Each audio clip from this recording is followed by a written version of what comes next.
Hello, everybody. It is the me, Game Penguin 21, and today, oh boy, looks like it's time to start talking about stuff. So, what has happened in the gaming industry over the past week? Well, I mean, if you haven't seen it already, there is a couple of things that has to do with Kotaku. Now, of course, I am a little bit late to the party on this, but I wanted to get a little bit more information, as well as, take my time trying to upload videos, because, quite honestly, uploading 3 has kind of burnt me out, and recording all the videos that I do is kind of getting a little bit weird, especially with the job right now.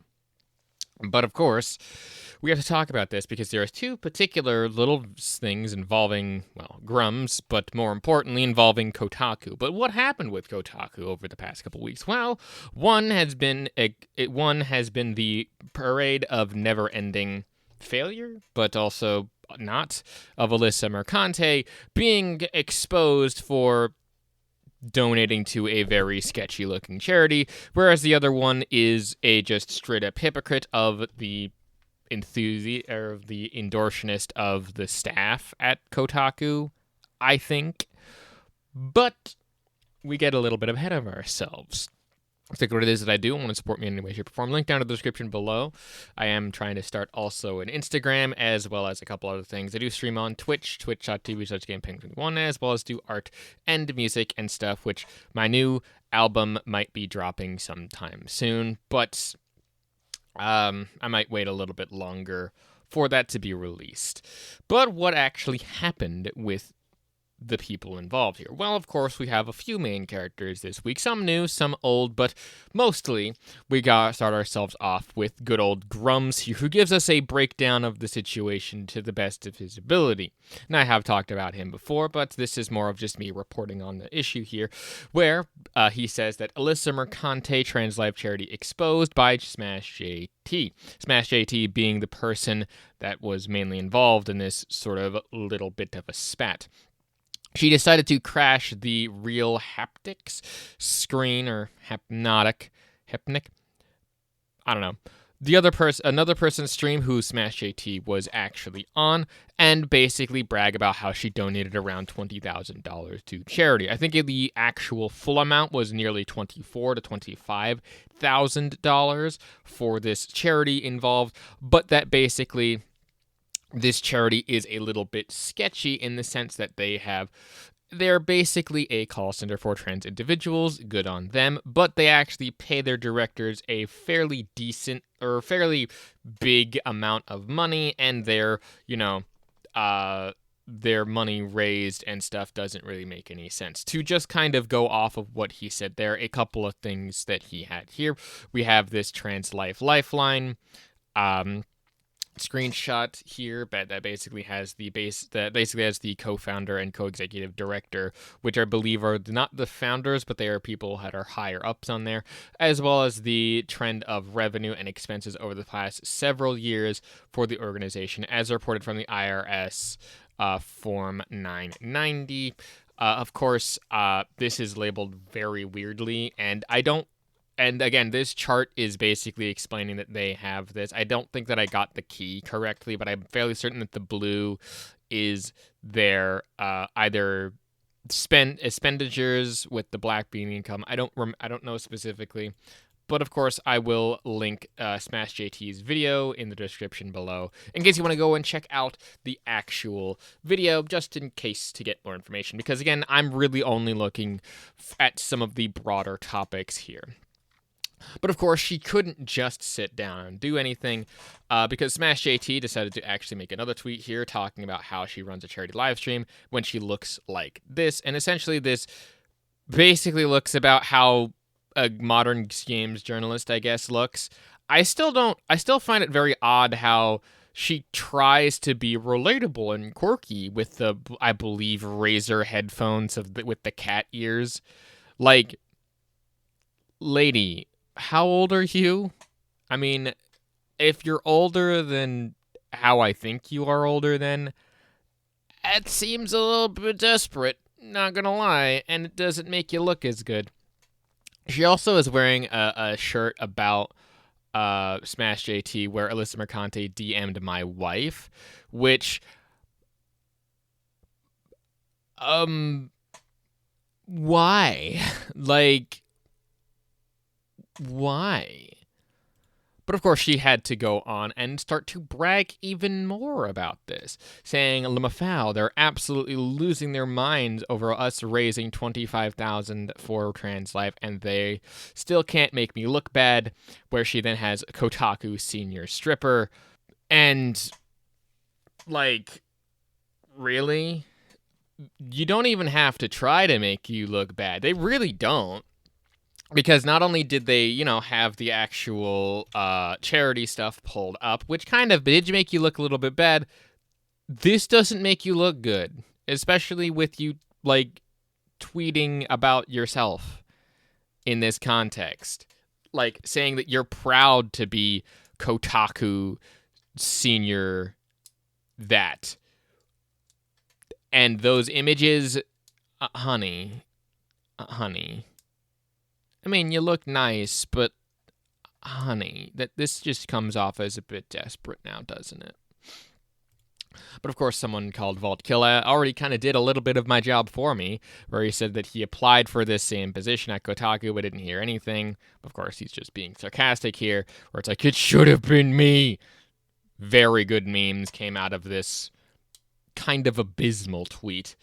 And yeah, of course, Smash JT has the video, which again I will link in the description, how she raised $20,000 for this. And I just find it very interesting how, again, she has to justify her doing this good thing as if it basically makes up for a lot of the facts of the shit that she's done in the past. Like, again, challenging people to fights, trying to defend business practices that inevitably hurt a lot of people and make the art that she says that she apparently likes for that, and her comments and things. But this makes up for it because she is donating to this charity that seems a bit sketchy.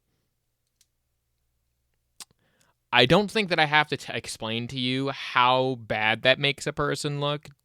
Just, I'll leave it there as we move on to our next thing, which is where I decided to do this Kotaku deep dive, which is a Mr. Sprague Rakatazy.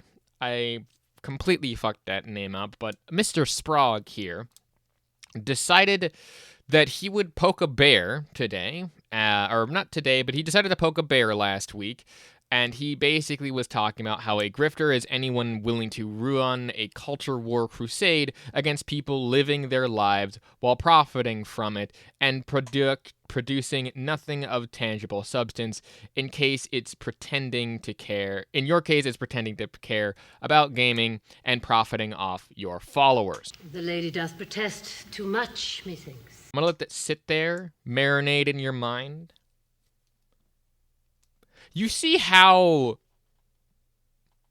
basically hypocritical that is, considering that this person does practically the same thing. And if you didn't know, Mr. Sprague here is actually the staff editorialist at Kotaku, meaning that I think he's like the head editorial guy or one of the head editorial guys for a lot of the actual stuff that happens at Kotaku. And it's funny to me how he kind of says all of that. Says that, oh, he's profiting off of that and pretending to care about gaming, profiting off of your followers when you work at Kotaku. Mr. Kettle, Mr. Pot called. He says you're black! But obviously, of course, this is referring to how Grummus has basically said that it's gone from one word to a different word of being grifter, and how grifter has basically become oversaturated into this. But of course, he couldn't just stop at that. He had to do an entire series of tweets where he basically says that the case in point is stuff like this, where he screenshots a few different ones saying, if you enjoy my posts in the gaming industry and culture, subscribe today. If you enjoy this stuff, please subscribe. We are very close to blah, blah, blah.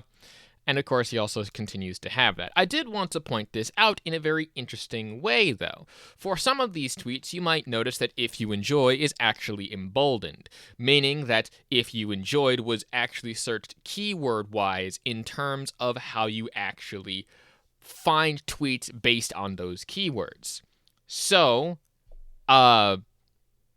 Sprague, why are you searching up for these types of specific tweets that seem to be at least months and months apart in some cases? In not all cases, there's a couple that are like very consistent, when you don't realize that that's basically just marketing the page. And some of these don't make any sense at all because, he's talking about people like Thomas Lockley with Assassin's Creed. He's talking about Warhammer 40K in this other one. He's also talking about how gaming culture and subscriptions and stuff and how he's advertising, which, again, as someone who does do marketing, this is a big thing. This is a call to action, essentially. So a repeated thing of if you enjoy is basically just a call to action. So having that is essentially just marketing. It might get annoying and it might not work as much, but he's just marketing his stuff. And that's not necessarily a grift. That's more of just standard marketing. I'm fairly certain most people do that, and especially if you have sort of a corporate account, you kind of do want that. But of course, Mr. Sprague then decides to go on and give the definition of grifter, saying someone who swindles people out of money through fraud, essentially. Now, of course, the term grifter has actually been kind of diluted enough, and we'll get into that topic a little bit later. But again, I want to make it very clear that he is very strong on this opinion, calling, of course, Grums a grifter. And I wouldn't disagree entirely with it. I do think that Grums does have some grifting tendencies, but I have seen worse people do the same thing, but also worse. I.e., the biggest example that I can think of is Synthetic Man, where I called him a grifter like once, and people were out from the woodwork actually defending him. And I would say that he actually has, more of a grifting tendency and more of the actual stuff where he says, where someone basically in the comment section of that video, they go off on a little bit of a tangent. Someone in the comment section of that video said, he's not actually stealing money from people, despite the fact that I think that he ran an entire, quote, charity live stream where he wanted people to pay him to get a PlayStation 5 in order to review, like, God of War Ragnarok or something like that. So, that happened. And he was also playing Elden Ring in order to do so, and would continually berate his chat of people who were paying him to play Elden Ring. So, how is that not swindling money through fraud? It's like, it's not fraud. He's providing entertainment. Anyway, Synthetic Man and stuff aside, we can actually go in and talk about how he's actually been defending his point. Very much so in the actual comment section. And here's a couple of them here, where Ichijo K basically says, hey, that word has been overused and it really doesn't mean anything now. And everyone who talks about it is basically just parroting the same thing. And he comes back with a brilliant, absolutely world-class response of, that word is very overused and means nothing. And then Foxboy basically parrots that, or basically comes back with an actual response saying, because it is. What's funny to me, however, is that you idiots tend to support actual grifters, which, again, I can't really disagree with that. A couple of the other responses that I managed to put up here was one from Sepharlis with so every gaming journalist at Kotaku, for example, with Sprague coming back with a amazing 10,000 IQ display of try again, despite the fact that that's actually kind of what they're doing because they don't actually provide anything outside of maybe games journalism once in a while. But, no, you are not really respected. You're not even bringing in a lot of money, and you're not providing accurate or good services, and some people would call that fraud.